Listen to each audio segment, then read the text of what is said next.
Welcome back to your favorite YouTube channel Botany Bloom and ನಾನು ನಿಮ್ಮ educator ರಚನಾ. So ಇವತ್ತಿನ ವಿಡಿಯೋದಲ್ಲಿ ನೀವು ನೋಡಿರೋ ಹಾಗೆ ಟೈಟಲ್ ನೋಡಿದೀರಾ biotechnology and its application lesson ಇನ ಇಂಪಾರ್ಟೆಂಟ್ ಕ್ವೆಶನ್ಸ್ ಹೊಸದಾಗಿ ಆಡ್ ಆಗಿರುವಂತ ಪೋರ್ಷನ್ ಏನಿದೆ ಅಲ್ಲ ಟಿಶ್ಯೂ ಕಲ್ಚರ್ ಪೋರ್ಷನ್ ಅದನ್ನು ಕೂಡ ಸೇರಿಸ್ಕೊಂಡ್ಬಿಟ್ಟು ಯಾವ ರೀತಿ ಕ್ವೆಶನ್ಸ್ ಕೇಳ್ತಾರೆ ಅಂತ ಹೇಳಿ ನಾನು ಇವಾಗ ಡೀಟೇಲ್ ಆಗಿ ಎಕ್ಸ್ಪ್ಲೇನ್ ಮಾಡ್ತೀನಿ. ಸೊ ಒಂದು ನೀವು ನೋಟ್ ಮಾಡ್ಕೊಳ್ಳಿ, ನೀವೀಗ ನಾ ಹೇಳ್ತಿರೋದನ್ನ ಕೇಳಿಸ್ಕೊಂತಾ ಇದ್ದೀರಾ ಅಂತ ಅಂದ್ರೆ ಟೆಕ್ಸ್ಟ್ ಬುಕ್ ಎದುರುಗಡೆ ಇಟ್ಕೊಂಡು ಮಾರ್ಕ್ ಮಾಡ್ಕೊಂತ ಬನ್ನಿ ಟಾಪಿಕ್ಸ್, ಅಥವಾ ಒಂದ್ ಯಾವ್ದಾದ್ರು ಬುಕ್ ಅಲ್ಲಿ ನೀವು ಬರ್ಕೊಂತ ಬನ್ನಿ. ಸೊ ಇದು ಟೋಟಲ್ ಆಗಿ ಈ ಲೆಸನ್ ಇಂದ 6 ಮಾರ್ಕ್ಸ್ ಬರುತ್ತೆ ನಿಮಗೆ ಫೈನಲ್ ಎಕ್ಸಾಮ್ ಅಲ್ಲಿ. 6 ಮಾರ್ಕ್ಸ್. ಈ 6 ಮಾರ್ಕ್ಸ್ ಯಾವ ತರ ಸ್ಪ್ಲಿಟ್ ಆಗುತ್ತೆ ಅಂತ ಅಂದ್ರೆ ಒಂದು 5 ಮಾರ್ಕ್ಸ್ ಕ್ವೆಶನ್ ಮತ್ತೆ ಇನ್ನೊಂದು ಫಿಲ್ ಇನ್ ದ ಬ್ಲಾಂಕ್ಸ್ ಅಥವಾ MCQ ಅಲ್ಲಿ ಬರುವಂತ ಚಾನ್ಸಸ್ ಇದೆ, ಅಥವಾ 2 ಮಾರ್ಕ್ಸ್ ಮತ್ತೆ 3 ಮಾರ್ಕ್ಸ್ ಕ್ವೆಶನ್ಸ್ ಬರುವಂತದ್ದು ಮತ್ತೆ ಇನ್ನೊಂದು MCQ. ಸೊ ಟೋಟಲ್ ಆಗಿ 6 ಮಾರ್ಕ್ಸ್. ಈ ತರನಾದ್ರೂ 6 ಮಾರ್ಕ್ಸ್ ಕೇಳ್ಬೋದು ಅಂತ ಆ ರೀತಿ ಕೂಡ ಚಾನ್ಸಸ್ ಇದೆ, ಅಥವಾ 2, 3 and 1 marks. 5 marks question 1 marks question, ಅಥವಾ 2 ಮಾರ್ಕ್ಸ್ 3 ಮಾರ್ಕ್ಸ್ ಮತ್ತೆ 1 ಮಾರ್ಕ್ಸ್ ಕ್ವೆಶನ್, ಈ ತರ ಕೇಳುವಂತ ಚಾನ್ಸಸ್ ಇರ್ತದೆ. ಸೊ ಈ ಲೆಸನ್ ಅಷ್ಟೊಂದು ನಿಮಗೆ ಹಾಟ್ಸ್ ಕ್ವೆಶನ್ ಬರುವಂತ ಚಾನ್ಸಸ್ ಇಲ್ಲ. So actually Karnataka PU board ಇಂದ ಏನು ಮಾಡೆಲ್ ಪೇಪರ್ಸ್ ರಿಲೀಸ್ ಮಾಡಿದ್ರಲ್ಲ 3, ಸೊ ಅದ್ರಲ್ಲಿನೂ ಕೂಡ ಹಾಟ್ಸ್ ಕ್ವೆಶನ್ ಈ ಲೆಸನ್ ಇಂದ ಬಂದಿಲ್ಲ, ಬಟ್ ಬರಬಹುದು. But chances are very less. ಜಾಸ್ತಿ ಯಾವ್ದು ಬರುತ್ತೆ ಅಂತಂದ್ರೆ sexual reproduction in flowering plants ಆಗಿರ್ಬೋದು, ಮತ್ತೆ principle of inheritance, molecular basis of inheritance, biotechnology principles and process. Biotechnology principles and process HOTS question ಯಾವ ರೀತಿ ಕೇಳ್ತಾರೆ ಅಂತ ನಾನು ವಿಡಿಯೋ ಕೂಡ ಮಾಡಿದೀನಿ ಆಲ್ರೆಡಿ. ನಿಮಗೆ ಎಲ್ಲಿ ಸಿಗುತ್ತೆ ಅಂತ ಅಂದ್ರೆ ಈ ಚಾನಲ್ ಇವಾಗ ನೀವು ನೋಡ್ತಾ ಇರ್ತೀರಾ ಬಾಟ್ನಿ ಬ್ಲೂಮ್, ಇದರಲ್ಲಿ ಪ್ಲೇ ಲಿಸ್ಟ್ ಅಂತ ಕಾಣಿಸುತ್ತೆ. ಸೊ ಪ್ಲೇ ಲಿಸ್ಟ್ ಹೋಗ್ತೀರಾ, ಅಲ್ಲಿ ಥಿಯರಿ ಎಕ್ಸಾಮ್ ಸೆಕೆಂಡ್ PUC ಅಂತ ಫೋಲ್ಡರ್ ಕ್ರಿಯೇಟ್ ಆಗಿದೆ. ಸೊ ಅದೇ ರೀತಿ ಥಿಯರಿ ಎಕ್ಸಾಮ್ ಫಸ್ಟ್ PUC ಅಂತ ಫೋಲ್ಡರ್ ಕೂಡ ಕ್ರಿಯೇಟ್ ಆಗಿದೆ. ಅಲ್ಲಿ ನಿಮಗೆ theory exam related mid term ಎಕ್ಸಾಮ್ಗೆ ಏನೇನಿತ್ತು ಪೋರ್ಷನ್ ಅದನ್ನು ಕೂಡ ಅಪ್ಲೋಡ್ ಮಾಡಿದ್ದೀನಿ ಆಲ್ರೆಡಿ. ಜೊತೆಗೆ ಫೈನಲ್ ಬೋರ್ಡ್ ಪೇಪರ್ ಕೂಡ ಯಾವ ರೀತಿ ಇರ್ತದೆ ಅಂತಾನು ಕೂಡ ಸಾಲ್ವ್ ಮಾಡಿಸಿದೀನಿ. ಮತ್ತೆ ಬೇರೆ ಬೇರೆ ಡಿಸ್ಟ್ರಿಕ್ಟ್ ಇನ ಮಿಡ್ ಟರ್ಮ್ ಪೇಪರ್ ಕೂಡ ಸಾಲ್ವ್ ಮಾಡಿಸಿದೀನಿ. ಮತ್ತೆ ಇಂಪಾರ್ಟೆಂಟ್ ಡಯಾಗ್ರಾಮ್ಸ್ ಏನ್ ಕೇಳ್ತಾರೆ ಅನ್ನೋದನ್ನು ಕೂಡ ನಾನು ವಿಡಿಯೋ ಆಲ್ರೆಡಿ ಅಲ್ಲಿ ಅಪ್ಲೋಡ್ ಮಾಡಿದೀನಿ. ಸೊ ಅದು ನೀವು ಆಮೇಲೆ ನೋಡ್ಬೋದು. ಸೊ ಈಗ ನಾವು ಈ ವಿಡಿಯೋನ ಫೋಕಸ್ ಮಾಡೋಣ. ಸೊ 2 ಮಾರ್ಕ್ಸ್ ಕ್ವೆಶನ್ ಯಾವ ರೀತಿ ಕೇಳ್ತಾರೆ ನೋಡಿ. So these are most expected questions. Right the functions of jeans cry1AB, cry2AB. ಇದನ್ನ ನೀವು ಕರೆಕ್ಟ್ ಆಗಿ ನೆನ್ಪಿಟ್ಕೊಳ್ಳಿ. ಯಾವ್ದು ಕಾರ್ನ್ ಬೋರರ್, ಯಾವ್ದು ಕಾಟನ್ ಬಾಲ್ವಾರ್ಮ್, ಸರಿನಾ? ಕಾರ್ನ್ ಬೋರರ್ಗೆ ಒಂದಿದೆ, ಕಾಟನ್ ಬಾಲ್ವಾರ್ಮ್ಗೆ 2 ಜೀನ್ಸ್ ಇದೆ. ಸೊ ಅದು ಯಾವ್ದು ಅಂತ ಹೇಳಿ ನೀವು ಕರೆಕ್ಟ್ ಆಗಿ ನೋಡ್ಕೋಬೇಕು. cry1AB is corn borer, cry1AB ಯಾವುದು ಕಾರ್ನ್ ಬೋರರ್, ಮತ್ತೆ cry2AB ಮತ್ತೆ cry1AC ಇದೆ ಅಲ್ಲ ಅದು ಕಾಟನ್ ಬಾಲ್ವಾರ್ಮ್, ಸರಿನಾ? Next, ELISA is one of the methods of molecular diagnosis. What is the principle of this technique? Name the disease which can be detected by this method. ನೋಡಿ, ಇದು model paper ಅಲ್ಲಿ ಕೇಳಿರುವಂತ question. So ಇದು ನಾನು already solve ಮಾಡಿಸಿದೀನಿ, ಮತ್ತೊಂದ್ಸರಿ ನಿಮಗೆ ಹೇಳ್ತಾ ಇದ್ದೀನಿ. So ELISA ಅಂತಂದ್ರೆ enzyme linked ಇಮ್ಯುನೋಸಾರ್ಬೆಂಟ್ assay ಅಂತ. ಸೊ ಏನಿದು ಟೆಕ್ನಿಕ್ ಅಂದ್ರೆ ಡಿಸೀಸ್ ಡಯಾಗ್ನೋಸಿಸ್ ಮಾಡೋದಕ್ಕೆ, ಡಿಸೀಸ್ ಇದೆನೋ ಇಲ್ವೋ ಅಂತ ಕಂಡುಹಿಡಿಲಿಕ್ಕೆ ಯಾವ ಪ್ರಿನ್ಸಿಪಲ್ ಯೂಸ್ ಮಾಡ್ತಾರೆ ಅಂದ್ರೆ ಆಂಟಿಜನ್ ಆಂಟಿಬಾಡಿ ಇಂಟರಾಕ್ಷನ್ ನ ಪ್ರಿನ್ಸಿಪಲ್ ಇಟ್ಕೊಂಡ್ಬಿಟ್ಟು ಇದನ್ನ ಟೆಸ್ಟ್ ಮಾಡ್ತಾರೆ. ಎಂತ ಡಿಸೀಸ್ ನ ಇದ್ರಲ್ಲಿ ಟೆಸ್ಟ್ ಮಾಡ್ಬೋದು ಅಂದ್ರೆ ಬ್ಯಾಕ್ಟೀರಿಯಲ್ ಮತ್ತೆ ವೈರಲ್ ಇನ್ಫೆಕ್ಷನ್ ಆಗಿರುವಂತ ಡಿಸೀಸ್ ನ ನಾವು ಟೆಸ್ಟ್ ಮಾಡ್ಬೋದು ಈ ಮೆಥಡ್ ಇಂದ, ELISA ಮೆಥಡ್ ಇಂದ, ಸರಿನಾ? Next, why meristems are preferred in tissue culture? See, this topic is not included earlier in this lesson. ಹೌದಾ? ಮುಂಚೆ ಈ ಲೆಸನ್ ಅಲ್ಲಿ ಇರ್ತಾ ಇರ್ಲಿಲ್ಲ, ಬಟ್ ಈಗ ಈ ಲೆಸನ್ ಅವಾಗ ಸ್ಟ್ರಾಟಜೀಸ್ ಅಲ್ಲಿ ಇದ್ದಿರುವಂತ ಒಂದು ಪ್ಯಾರಾಗ್ರಾಫ್ ಈಗ ತೆಗೆದು ಈ ಲೆಸನ್ ಅಲ್ಲಿ ಇನ್ಕ್ಲೂಡ್ ಮಾಡಿದ್ದಾರೆ. ಅದರಲ್ಲಿ ಟಿಶ್ಯೂ ಕಲ್ಚರ್ ಮೆಥಡ್ಸ್ ಏನೇನಿದೆ ಅಲ್ಲ ಎಲ್ಲದನ್ನು ಕೂಡ ಬರುತ್ತೆ. ಸೊ ಇಲ್ಲಿ ಕೇಳ್ತಿರುವಂತ ಕ್ವೆಶನ್ ಏನು, ಮೆರಿಸ್ಟಮ್ ನ ಯಾಕೆ ಯೂಸ್ ಮಾಡ್ತಾರೆ ಟಿಶ್ಯೂ ಕಲ್ಚರ್ ಅಲ್ಲಿ ಅಂತ. ಸೊ ನಿಮಗೆ ಗೊತ್ತಿದೆ, ಬೇಸಿಕ್ ನಾಲೆಡ್ಜ್ ಫಸ್ಟ್ ಇಯರ್ ಅಲ್ಲಿ ಓದಿದ್ದೀರಾ ಅನಾಟಮಿ ಲೆಸನ್ ಅಲ್ಲಿ. ಏನಂತ ಅಂದ್ರೆ meristematic cells are actively dividing cells. So root region ಅಲ್ಲಿ ಇರುತ್ತಲ್ಲ ಮೆರಿಸ್ಟಮ್ಯಾಟಿಕ್ ಸೆಲ್ಸ್, ಅಲ್ಲಿ ನೀವು ತಿಳ್ಕೊಂಡಿದ್ರೆ ಏನಂತ ಆಕ್ಟಿವ್ಲಿ ಡಿವೈಡಿಂಗ್ ಸೆಲ್ಸ್. ಅದೇ ಬೇರೆ ಸೆಲ್ಸ್ ಆದ್ರೆ ಏನು, ಅವೆಲ್ಲ ಪರ್ಮನೆಂಟ್ ಸೆಲ್ಸ್, ಅದು ಡಿವೈಡ್ ಆಗೋದಿಲ್ಲ, ಸರಿನಾ? ಬಟ್ ಡಿವೈಡ್ ಆಗುವಂತ ಸೆಲ್ಸ್ ನಮಗೆ ಬೇಕು, ಯಾಕಂದ್ರೆ ಒಂದು ಪ್ಲಾಂಟ್ ಇಂದ ಒಂದು ಸಣ್ಣ ಪ್ಲಾಂಟಿನ ಪಾರ್ಟ್ ಇಂದ ದೊಡ್ಡ ಪ್ಲಾಂಟ್ ನ ನಾವು ತಯಾರು ಮಾಡ್ಬೇಕಾಗತ್ತೆ ಟಿಶ್ಯೂ ಕಲ್ಚರ್ ಮೆಥಡ್ ಅಲ್ಲಿ. ಸೊ ಹಂಗಾಗಿ ಮೆರಿಸ್ಟಮ್ಸ್ ನ ಯೂಸ್ ಮಾಡ್ತಾರೆ. ಮತ್ತೆ ಇನ್ನೊಂದು ಮೇನ್ ರೀಸನ್ ಏನು ಅಂತಂದ್ರೆ ಮೆರಿಸ್ಟಮ್ ಯಾವಾಗ್ಲೂ ಡಿವೈಡ್ ಆಗ್ತಾನೆ ಇರುತ್ತೆ ಅಲ್ವಾ. ಸೊ ಹಂಗಾಗಿ ಅಲ್ಲಿ ವೈರಲ್ ಇನ್ಫೆಕ್ಷನ್ ಯಾವುದು ಬರೋದಿಲ್ಲ. ಸೊ ಪ್ಲಾಂಟ್ ಬೆಳೆಸ್ತಾ ಇದೀವಿ ಅಂತಂದ್ರೆ ಅದಕ್ಕೆ ಇನ್ಫೆಕ್ಟ್ ಆಗೋದಿಲ್ಲ ವೈರಸ್ ಇಂದ. ಸೊ ಹಂಗಾಗಿ ಮೆರಿಸ್ಟಮ್ ಸೆಲ್ಸ್ ನ ನಾವು ತಗೋಬಹುದು. ನೆಕ್ಸ್ಟ್, ಟಾಟಿಪೊಟೆನ್ಸಿ ಅಂತ ಅಂದ್ರೆ ಏನು? ಯಾವುದೇ ಒಂದು ಪ್ಲಾಂಟಿನ ಪಾರ್ಟ್ ತಗೊಂಡ್ರು ಅದು ದೊಡ್ಡ ಪ್ಲಾಂಟ್ ಆಗಿ ಜನರೇಟ್ ಆಗುತ್ತೆ ಅಂತ ಕ್ಯಾರೆಕ್ಟರ್ಗೆ ನಾವ್ ಏನಂತ ಕರಿತೀವಿ, ಟಾಟಿಪೊಟೆಂಟ್ ಅಂತ ಕರಿತೀವಿ. ಅದು ಪ್ಲಾಂಟ್ಸ್ ಅಲ್ಲಿ ಮಾತ್ರ ನಾವು ನೋಡ್ಲಿಕ್ಕೆ ಸಾಧ್ಯ. What is gene therapy? Give an example. Defect ಆಗಿರುವಂತ ಜೀನ್ ನ ಸರಿಪಡಿಸೋ ಮೆಥಡ್ ನ ನಾವೇನಂತ ಕರಿತೀವಿ, ಜೀನ್ ಥೆರಪಿ. ಸೊ ಥೆರಪಿ ಅಂತ ಅಂದ್ರೆ ಏನು, ಸರಿಪಡಿಸೋದು. ಯಾವ್ದನ್ನ? ಜೀನ್ ನ. ಏನಾಗಿದೆ, ಜೀನು ಡಿಫೆಕ್ಟ್ ಆಗಿರುತ್ತೆ, ಎಂಬ್ರಿಯೋ ಕಂಡೀಷನ್ ಅಲ್ಲಿ ನಾವು ನೋಡ್ಬಿಟ್ಟು ಅದನ್ನ ಸರಿ ಮಾಡ್ತೀವಿಲ್ಲ, ಅದನ್ನೇ ನಾವೇನಂತ ಕರಿತೀವಿ, ಜೀನ್ ಥೆರಪಿ. ಇದಕ್ಕೆ ಎಕ್ಸಾಂಪಲ್ ಏನು, NCERT ಅಲ್ಲಿ ಕೊಟ್ಟಿರೋದನ್ನೇ ಮೆನ್ಷನ್ ಮಾಡಿ ADA ಡಿಫಿಷಿಯನ್ಸಿನ ನೀವು ಇಲ್ಲಿ ಮೆನ್ಷನ್ ಮಾಡ್ತೀರಾ. ಮೈಕ್ರೋ ಪ್ರೊಪಗೇಷನ್ ಅಂತ ಅಂದ್ರೇನು? See always in the biology simple thing is you break the term and get the meaning. ಇದೆಲ್ಲದೂ ಅಷ್ಟೇ. ಟರ್ಮ್ ನ ಬ್ರೇಕ್ ಮಾಡಿ ನಿಮಗೆ ಇಲ್ಲೇ ಮೀನಿಂಗ್ ಸಿಕ್ಕೋಗುತ್ತೆ. ಮೈಕ್ರೋ ಅಂದ್ರೆ ಸಣ್ಣದಾಗಿ, ಪ್ರೊಪಗೇಷನ್ ಅಂತಂದ್ರೆ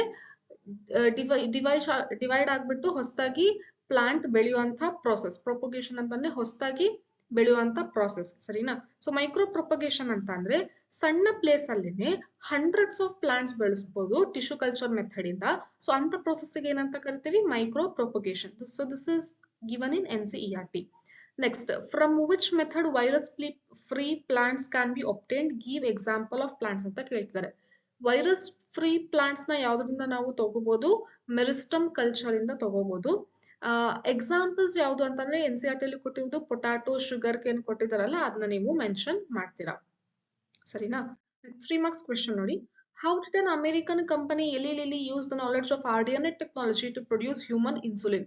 ಸೊ ಜೆನೆಟಿಕಲಿ ಪ್ರಿಪೇರ್ಡ್ ಇನ್ಸುಲಿನ್ ಅಂತ ಹೇಳಿ ಒಂದು ಪ್ಯಾರಾಗ್ರಾಫ್ ಏನು NCERT ಅಲ್ಲಿ ಕೊಟ್ಟಿದಾರಲ್ಲ, ಸೊ ಅದರಲ್ಲಿ ಕ್ಲೀನ್ ಆಗಿ ಎಕ್ಸ್ಪ್ಲನೇಷನ್ ಇದೆ. ಸ್ಟೆಪ್ ವೈಸ್ ಯಾವ ರೀತಿ ಅವರು ಈ ಮೆಥಡ್ ನ ಯೂಸ್ ಮಾಡ್ಕೊಂಡು, RNA ಟೆಕ್ನಾಲಜಿ ಯೂಸ್ ಮಾಡ್ಕೊಂಡು ಆರ್ಟಿಫಿಷಿಯಲ್ ಆಗಿ ಇನ್ಸುಲಿನ್ ನ ಪ್ರೊಡ್ಯೂಸ್ ಮಾಡಿದ್ರು ಅಂತ ಹೇಳಿ. ಸೊ ಅದನ್ನ ನೀವು ಇಲ್ಲಿ ಬರೀತೀರಾ. What is gene therapy? Right the steps involved in curing ADA deficiency. ನೋಡಿ, ಇವೆರಡು ಕಾನ್ಸೆಪ್ಟ್ ಇದೆ ಅಲ್ಲ, 3 marksಗೂ ಕೇಳ್ಬೋದು, 5 marksಗೂ ಕೇಳ್ಬೋದು. ಸೊ ಚೆನ್ನಾಗಿ ಎಲಾಬರೇಟ್ ಮಾಡಿ ಬರೆಯೋ ತರ ನೀವು ಇದನ್ನ ಪ್ರಾಕ್ಟೀಸ್ ಮಾಡ್ಕೊಳ್ಳಿ. Next, in which way genetically modified plants are useful? So ಇದನ್ನು ಕೂಡ NCERT ಅಲ್ಲಿ ಕೊಟ್ಟಿದ್ದಾರೆ, ಯಾವ ರೀತಿ ಪ್ಲಾಂಟ್ಸ್ ನ ಪ್ರೊಡ್ಯೂಸ್ ಮಾಡ್ಬೋದು ಅಂತ. ಸೊ ಅಲ್ಲಿ ನೀವು ಬರೀತೀರಾ. Next, mention the 3 application of PCR as a tool of molecular diagnosis. ಇದನ್ನು ಕೂಡ ಮಾಲಿಕ್ಯುಲರ್ ಡಯಾಗ್ನೋಸಿಸ್ ಅಂತ ಪ್ಯಾರಾಗ್ರಾಫ್ ಅಲ್ಲಿ NCERT ಅಲ್ಲಿ ಕೊಟ್ಟಿದ್ದಾರೆ. PCR ನ ಬೇರೆ ಬೇರೆ ಅಪ್ಲಿಕೇಶನ್ ಏನು ಅಂತ ಹೇಳಿ ಅದನ್ನ ನೀವು ಇಲ್ಲಿ ಮೆನ್ಷನ್ ಮಾಡ್ತೀರಾ. Next, right any 3 uses of transgenic animals with an example for each. ಇದನ್ನು ಕೂಡ ಟ್ರಾನ್ಸ್ಜೆನಿಕ್ ಅನಿಮಲ್ಸ್ ಅಂತ ಪ್ಯಾರಾಗ್ರಾಫ್ ಇದೆ ಅಲ್ಲ, ಅದರಲ್ಲಿ ಯಾವ್ದಾದ್ರು ಒಂದೆರಡು ಎಕ್ಸಾಂಪಲ್ಸ್, 3 ಎಕ್ಸಾಂಪಲ್ಸ್ ನೀವು ಇಲ್ಲಿ ಬರೆದು ಅದ್ರ ಬಗ್ಗೆ ಎಕ್ಸ್ಪ್ಲನೇಷನ್ ಬರೀಬೇಕಾಗತ್ತೆ. Next, write 3 critical research areas of biotechnology. ಇದೆಲ್ಲಿದೆ ಅಂತಂದ್ರೆ first page of this lesson, first paragraph ಅಲ್ಲೇ ಕೊಟ್ಟಿದ್ದಾರೆ 3 ರಿಸರ್ಚ್ ಏರಿಯಾಸ್ ಯಾವ್ದಾವ್ದು ಅಂತ ಹೇಳಿ. ಸೊ ಅದನ್ನ ನೀವು ಬರೀಬೇಕು, ಸರಿನಾ? Next, explain briefly about somatic hybridization. Somatic hybridization ಅಂದ್ರೆ ಏನು ಅಂತ ಹೇಳಿ ನೀವು ಬರೀತೀರಾ. ಏನು ಸೊಮ್ಯಾಟಿಕ್ ಹೈಬ್ರಿಡೈಸೇಷನ್ ಅಂತ ಅಂದ್ರೆ, ಸೊ ಸೊಮ್ಯಾಟಿಕ್ ಅಂದ್ರೆ ಪ್ರೋಟೋಪ್ಲಾಸಮ್ ತಗೊಂತಾರೆ. ಒಂದು A ಪ್ಲಾಂಟ್, ಒಂದು B ಪ್ಲಾಂಟ್ ಎರಡು ಇರ್ತದೆ. ಸೊ ಎರಡು ಬೇರೆ ಬೇರೆ ಪ್ಲಾಂಟ್ ಆಗಿರುತ್ತೆ ಅಂತ ಅಂದ್ರೆ ಒಂದೇ ಸೇಮ್ ಸ್ಪೀಶೀಸ್ ಇರೋದಿಲ್ಲ, ಬೇರೆ ಬೇರೆ ಸ್ಪೀಶೀಸ್ ಇರುವಂತ ಸುಪೀರಿಯರ್ ಕ್ಯಾರೆಕ್ಟರ್ ಇರುವಂತ ಪ್ಲಾಂಟ್ಸ್ ನ ಸೆಲ್ಸ್ ತಗೊಂತಾರೆ. ಆ ಸೆಲ್ಸ್ ಅಲ್ಲಿ ಪ್ರೋಟೋಪ್ಲಾಸಮ್ ಅಷ್ಟೇ ತಗೊಂತಾರೆ. So cell membrane, outer cell membrane ಇರುತ್ತೆ, ಮತ್ತೆ ಪ್ರೋಟೋಪ್ಲಾಸಮ್ ಅಷ್ಟೇ ಇರುತ್ತೆ. ಸೊ ಅದು ಏನಾಗುತ್ತೆ, ನೆಕ್ಸ್ಟ್ ಫ್ಯೂಸ್ ಆಗುತ್ತೆ. ಫ್ಯೂಸ್ ಆದ್ಮೇಲೆ ನೆಕ್ಸ್ಟ್ ಒಂದು ಸೆಲ್ ಆಗುತ್ತೆ. ಆ ಸೆಲ್ ಇಂದ ನೆಕ್ಸ್ಟ್ ಏನ್ ಮಾಡ್ತಾರೆ, ಆ ಟಿಶ್ಯೂ ಕಲ್ಚರ್ ಮೆಥಡ್ ಅಲ್ಲಿ ಬೆಳೆಸ್ಬಿಡ್ತಾರೆ. ಸೊ ಅವಾಗ ಒಂದು ಹೊಸ ಪ್ಲಾಂಟ್ ಆಗಿ ಡೆವಲಪ್ ಆಗುತ್ತೆ. ಸೊ ಅದನ್ನೇ ನಾವೇನಂತ ಕರಿತೀವಿ, ಸೊಮ್ಯಾಟಿಕ್ ಹೈಬ್ರಿಡೈಸೇಷನ್ ಅಂತ ಕರಿತೀವಿ. From which method pomato plant is obtained? Explain briefly about that method. ಇವಾಗಿನ ಎಕ್ಸ್ಪ್ಲೇನ್ ಮಾಡಿದ್ನಲ್ಲ, ಇದೇ ಮೆಥಡ್ ಅದು. ಸೊಮ್ಯಾಟಿಕ್ ಹೈಬ್ರಿಡೈಸೇಷನ್ ಇಂದ ಪ್ರೊಡ್ಯೂಸ್ ಆಗಿರೋ ಪ್ಲಾಂಟ್ ಏನು, ಪೊಮ್ಯಾಟೊ. ಏನ್ ಎಕ್ಸಾಂಪಲ್ ಅಂದ್ರೆ ಪೊಟ್ಯಾಟೊ ಮತ್ತೆ ಟೊಮ್ಯಾಟೊ ಪ್ಲಾಂಟ್ ಎರಡನ್ನ ತಗೊಂಡ್ಬಿಟ್ಟು ಲ್ಯಾಬೊರೇಟರಿಲಿ ಬೆಳೆಸ್ತಾರೆ. ಸೊ ಅವಾಗ ನಮಗೆ ಬರುವಂತ ಪ್ಲಾಂಟ್, ಒಂದು ಪ್ಲಾಂಟ್ ಬಂದಿರುತ್ತೆ, ಅದಕ್ಕೆ ಏನಂತ ಹೆಸರಿಡ್ತಾರೆ ಅವರು, ಪೊಮ್ಯಾಟೊ ಅಂತ ಹೆಸರಿಡ್ತಾರೆ. So this method is majorly on which one, somatic hybridization method. 5 marks question ನೋಡಿ. Transgenic animals provide innumerable benefits to human beings. Justify the statement with common reasons. ಇದನ್ನು ಕೂಡ same what we have discussed earlier. That is one paragraph completely they have given 5 to 6 points about transgenic animals and its uses to humankind. So you need to mention all those points. ಸರಿನಾ? So ಇದನ್ನ ಇಲ್ಲಿ ನೀವು mention ಮಾಡ್ತೀರಾ with examples. ಕೆಲವೊಂದು ರೋಸಿ ಮತ್ತೆ ಕೆಲವೊಂದು examples ಇದೆ ಅದರಲ್ಲಿ ಕೊಟ್ಟಿದ್ದಾರೆ. ಸೊ ಅದನ್ನು ಕೂಡ ನೀವು ಪರ್ಟಿಕ್ಯುಲರ್ ಆಗಿ ನೋಡ್ಕೊಳ್ಳಿ. ಅದನ್ನ MCQs ನಲ್ಲಿ ಕೇಳುವಂತ ಚಾನ್ಸಸ್ ಇದೆ, ಫಿಲ್ ಇನ್ ದ ಬ್ಲಾಂಕ್ಸ್ ಅಲ್ಲಿ ಕೇಳುವಂತಹ ಚಾನ್ಸಸ್ ಇದೆ. ಲಾಂಗ್ ಆನ್ಸರ್ಸ್ ಅಲ್ಲಿ ಅದನ್ನ ನಿಮಗೆ ಕೇಳುವಂತ ಚಾನ್ಸಸ್ ಇಲ್ಲ. ಅಂದ್ರೆ ಎಕ್ಸಾಂಪಲ್ಸ್ ಪರ್ಟಿಕ್ಯುಲರ್ ಆಗಿ ನೇಮ್ಸ್ ನ ನೀವು ಕರೆಕ್ಟ್ ಆಗಿ ನೋಡ್ಕೊಳ್ಳಿ. ಇಯರ್ ಕೂಡ ಕೊಟ್ಟಿದ್ದಾರೆ, ಸರಿನಾ? ಸೊ ಅದನ್ನ ನೀವು ಕರೆಕ್ಟ್ ಆಗಿ ನೋಡ್ಕೊಳ್ಳಿ, ಆ ಪ್ಯಾರಾಗ್ರಾಫ್ ಕಂಪ್ಲೀಟ್ ಏನಿದೆಲ್ಲ ಅದನ್ನ. ಇದನ್ನು ಕೂಡ ನೋಡಿ, same question but asked in different manner. ನಿಮಗೆ ಗೊತ್ತಾಗ್ಲಿ ಯಾವ ರೀತಿ ಕ್ವೆಶನ್ಸ್ ಕೇಳ್ತಾರೆ ಅಂತ ಹೇಳಿ ನಾನಿಲ್ಲಿ ಟೆಕ್ಸ್ಟ್ ಮಾಡಿದ್ದೀನಿ. Explain 5 benefits of creating transgenic animals. ಹಿಂಗ್ ಕೇಳಿದ್ರು ಅದೇ ಆನ್ಸರ್ ಬರೀತೀರಾ, ಈ ತರ ಕೇಳಿದ್ರು ಕೂಡ ಅದೇ ಆನ್ಸರ್ ಬರೀತೀರಾ. ಸೊ ಯಾರೆಲ್ಲ ಈಗ ಚಾನಲ್ ನೋಡ್ತಾ ಇದ್ದೀರಾ, so do subscribe this channel. ಮುಂಚೆನೆ ಯಾರು ಸಬ್ಸ್ಕ್ರೈಬ್ ಮಾಡಿದೀರಾ, it is okay and I am thanking you for that. So whoever not subscribed and watching like that only, so do subscribe this channel and press the bell icon. Subscribe ಮಾಡಿದ ತಕ್ಷಣ ಅಲ್ಲಿ bell icon ಕಾಣಿಸುತ್ತೆ, ಅದನ್ನ press ಮಾಡಿ, ಯಾಕಂದ್ರೆ ನಿಮಗೆ notification ಬರುತ್ತೆ ನಾನು ಹೊಸದಾಗಿ ವಿಡಿಯೋ ಅಪ್ಲೋಡ್ ಮಾಡಿದಾಗ. ನೀಟ್ KCT PYQs ಆಗಿರೋ ಸಾಲ್ವ್ ಮಾಡಿಸ್ತೀನಿ, ಸೊ ಅದನ್ನು ಕೂಡ ವಿಡಿಯೋ ನಾನು ಅಪ್ಲೋಡ್ ಮಾಡ್ತೀನಿ. ಸೊ ಜೊತೆಗೆ ಥಿಯರಿ ಎಕ್ಸಾಮಿನ ರಿಲೇಟೆಡ್ ವಿಡಿಯೋಸ್ ಆಗಿರ್ಬೋದು, ಸಿಂಪಲ್ ಟ್ರಿಕ್ಸ್ ಮತ್ತೆ ಟಿಪ್ಸ್ ವಿಡಿಯೋಸ್ ಕೂಡ ಅಪ್ಲೋಡ್ ಮಾಡ್ತಾ ಇರ್ತೀನಿ. So don't miss all these because it is free for you. You can watch from your home freely from your own place, so that it will help you for your preparation. ಸರಿನಾ? So ಹಾಗೆ ಫ್ರೆಂಡ್ಸ್ಗೂ ಕೂಡ share ಮಾಡಿ. Next, what is RNA interference? How does RNA interference help to develop resistance in tobacco plant for nematode infection? ಇದು ಏನು RNAi ಬಗ್ಗೆ ಬರೀತೀರಾ. So normal ಏನು name ಅಲ್ಲೇ ನೋಡಿ, RNA ಇಂಟರ್ಫಿಯರೆನ್ಸ್ ಅಂತಂದ್ರೆ RNA ನ ಇಂಟರ್ಫಿಯರ್ ಮಾಡ್ತದ್ರಿ. ನಾರ್ಮಲ್ ಪ್ರೊಸೆಸ್ ಏನು, DNA ಇಂದ RNA ಆಗುತ್ತೆ ಟ್ರಾನ್ಸ್ಕ್ರಿಪ್ಷನ್ ಅಲ್ಲಿ. ನೆಕ್ಸ್ಟ್ RNA ಇಂದ ಪ್ರೋಟೀನ್ ಆದ್ರೆ ಒಂದು ಕ್ಯಾರೆಕ್ಟರ್ ಫಾರ್ಮ್ ಆಯ್ತು. ಸೊ ನಮಗೆ ಆ ಕ್ಯಾರೆಕ್ಟರ್ ಯೂಸ್ಫುಲ್ ಇಲ್ಲ, ಅದು ಹಾರ್ಮ್ ಮಾಡುವಂತ ಕ್ಯಾರೆಕ್ಟರ್ ಇದೆ. ಸೊ ಹಂಗಾಗಿ ಆ ಕ್ಯಾರೆಕ್ಟರ್ ಪ್ರೊಡ್ಯೂಸ್ ಆಗ್ಬಾರ್ದು ಅಂತ ಅಂದ್ರೆ ನಾವ್ ಯಾವ್ದಾದ್ರು ಒಂದು ಪ್ರೋಸೆಸ್, ಸೆಂಟ್ರಲ್ ಡಾಗ್ಮಾ ಯಾವ್ದಾದ್ರು ಒಂದು ಪ್ರೋಸೆಸ್ ಅಲ್ಲಿ ನಾವು ಅದನ್ನ ಸ್ಟಾಪ್ ಮಾಡ್ಬೇಕಾಗುತ್ತೆ. ಸೊ ಈಗ DNA ಇಂದ RNA ಆಗ್ತಾ ಇದೆಯಲ್ಲ, ಸೊ ಆ ಪ್ರೋಸೆಸ್ ನ ಸ್ಟಾಪ್ ಮಾಡಿದ್ರೆ ನಾವೇನ್ ಮಾಡಿದ್ವಿ, RNA ನ ಇಂಟರ್ಫಿಯರ್ ಮಾಡಿದ್ವಿ. So this process is known as what RNA interference. ಇದನ್ನ ಯಾವ್ದು ಎಕ್ಸಾಂಪಲ್ ಇಟ್ಕೊಂಡು ಎಕ್ಸ್ಪ್ಲೇನ್ ಮಾಡಿದ್ದಾರೆ NCERT ಅಲ್ಲಿ ಅಂತಂದ್ರೆ, ಡಿಸೀಸ್ ರೆಸಿಸ್ಟೆನ್ಸ್ ಇನ್ ಟೊಬ್ಯಾಕೋ ಪ್ಲಾಂಟ್. ಟೊಬ್ಯಾಕೋ ಪ್ಲಾಂಟ್ ನ ಡಿಸೀಸ್ ರೆಸಿಸ್ಟೆಂಟ್ ಆಗಿ ಮಾಡಬಹುದು RNA ಇಂಟರ್ಫಿಯರೆನ್ಸ್ ಮೆಥಡ್ ಇಂದ. ಯಾಕೆ ಅಂದ್ರೆ ಅಲ್ಲಿ ಒಂದು ನಿಮೆಟೋಡ್, ಯಾವ್ದು ಮೆಲಿಡೋಗೈನ್ ಇನ್ಕಾಗ್ನಿಷಿಯಾ ನಿಮೆಟೋಡ್ ಬಂದು ಎಫೆಕ್ಟ್ ಮಾಡ್ತಾ ಇರುತ್ತೆ. ರೂಟ್ ಅಲ್ಲಿ ನಾಡ್ಯೂಲ್ಸ್ ಆಗ್ಬಿಟ್ಟು ಸರಿಯಾಗಿ ಪ್ಲಾಂಟ್ ವಾಟರ್ ನ ಅಬ್ಸರ್ವ್ ಮಾಡ್ಕೊಳ್ದೆ ಇರೋ ತರ ಮಾಡ್ತಾ ಇರುತ್ತೆ. ಸೊ ಹಂಗಾಗಿ ಈ ಮೆಥಡ್ ಯೂಸ್ ಮಾಡಿದ್ರೆ ಪ್ಲಾಂಟ್ ಏನಾಗುತ್ತೆ, ಡಿಸೀಸ್ ಇಂದ ರೆಸಿಸ್ಟೆಂಟ್ ಪ್ರಾಪರ್ಟಿ ತಗೊಳುತ್ತೆ. ಸೊ ಹಂಗಾಗಿ ನೆಕ್ಸ್ಟ್ ಟೈಮ್ ಈ ನಿಮೆಟೋಡ್ ಬಂದಾಗ ಇನ್ಫೆಕ್ಟ್ ಮಾಡಕ್ ಆಗಲ್ಲ ಪ್ಲಾಂಟಿಗೆ. ಸೊ ಅದು ಯಾವ ರೀತಿ ಮೆಥಡ್ ಅಂತ ಹೇಳಿ NCERT ಅಲ್ಲಿ ಕೊಟ್ಟಿದ್ರೆ ನೀವು ಅದನ್ನ ಎಲಾಬರೇಟ್ ಮಾಡಿ ಬರೀತೀರಾ 5 marks ಗೆ. How is ADA deficiency cured by gene therapy? Again, this I have said no. So 5 marks ಗೂ ಕೇಳ್ಬೋದು, 3 marks ಗೂ ಇದನ್ನ ಕೇಳ್ಬೋದು. Next, one of the application of biotechnology is to get pest resistant plants. Justify the statement with reference to BT cotton.